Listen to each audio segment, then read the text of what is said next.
Pour préparer ma pâte, j'ai besoin, pour commencer, d'une tasse Maurice de farine que je remplis bien à ras-bord.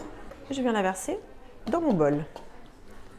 J'ai besoin également d'une tasse Carlton de farine et d'une deuxième tasse Carlton de farine. Je vais maintenant ajouter mes morceaux de beurre. Je vais commencer à pétrir rapidement. Je vais maintenant verser un chat d'eau dans un petit saladier, une poulecolette d'eau et 2 pincées de sel.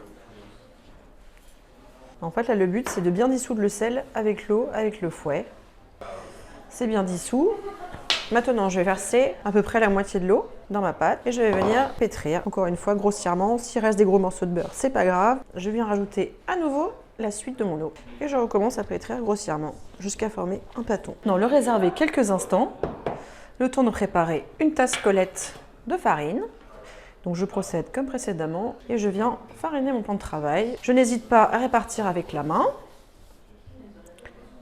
Et je dépose le bâton dessus et je commence à étaler ma pâte.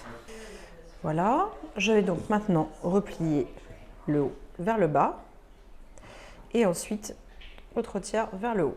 Et je vais faire une rotation vers la gauche. Donc on appelle ça un livre parce qu'il y a une petite fente sur le côté. Et là, on réétale et on va répéter l'opération 4 fois, une opération complète avec la rotation sur la gauche, évidemment. Je refais ma rotation, ça va vraiment coller au début, mais vous allez voir au fur et à mesure des tours, ça va tout naturellement faire une pâte bien homogène et moins collante. Et je vais poser ici, pareil en ayant fait ma rotation, je vais commencer à étaler ma pâte pour faire un beau rectangle et former mes papillons. Je pose ma pâte ici et je prends ma tasse Lola de beurre mou. Donc ça nous permet de mettre une bonne couche de beurre supplémentaire, bien gourmande, qui va caraméliser avec le sucre en cuisson. Maintenant, je vais prendre un chat Carlton de sucre. Si besoin, on s'aide de la spatule, on lisse bien et on va venir le répartir sur la pâte. Et là, on va éventuellement, avec le pinceau, bien étaler, si ce n'est déjà fait. On peut aussi faire ça avec les doigts. Maintenant, je vais commencer mes pliages en pliant avec la feuille de papier de cuisson. En fait, le but, c'est déjà de rouler sur les 2 tiers de la pâte. Donc, je continue de rouler. Hop. Et je vais m'arrêter pour plier de l'autre côté. Et je reprocède comme précédemment, avec un petit rebord pour commencer. Je continue. J'ai maintenant fait mes beaux boudins. J'ai donc 2 boudins, un plus petit, un plus grand. Je ferme la pâte dans le papier de cuisson.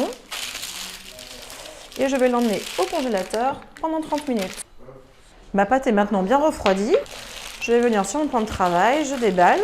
Je prends mon couteau Chef Maurice. Je commence par parer.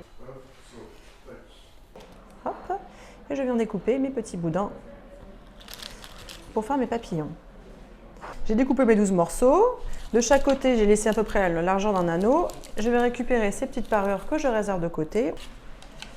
Ici, je viens redécouper en 2 mon morceau. Et ça va tout naturellement former mon papillon.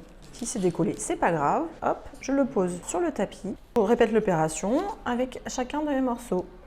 Voilà, hop. Je redéplie. Hop. Voilà, je vais récupérer mes parures. Et donc là, l'idée, c'est on mélange ensemble et on va faire une espèce de petits boudins. Moi, je torsade pour faire un petit truc un peu joli. Donc voilà, je finis de tortiller et couper. De quoi faire au moins 2 petites antennes.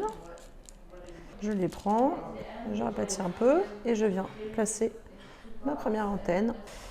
Je pose ma deuxième antenne et donc j'ai répété cette opération x 24 pour faire mes 12 papillons. Je vais ensuite venir aplatir avec le plat de ma main et comme ça solidarise tout le biscuit. Je vais maintenant prendre ma souris de sucre et venir saupoudrer directement sur mes palmiers, on ne s'inquiète pas, ça va fondre à la cuisson et se caraméliser. Je vais maintenant les enfourner au four à 180 pendant 20 minutes. Les petits biscuits sont maintenant bien cuits. Je vais les laisser refroidir pour que ça croustille et que ça caramélise. Je vais les disposer dans un plat de mon choix. Et voici de jolis papillons.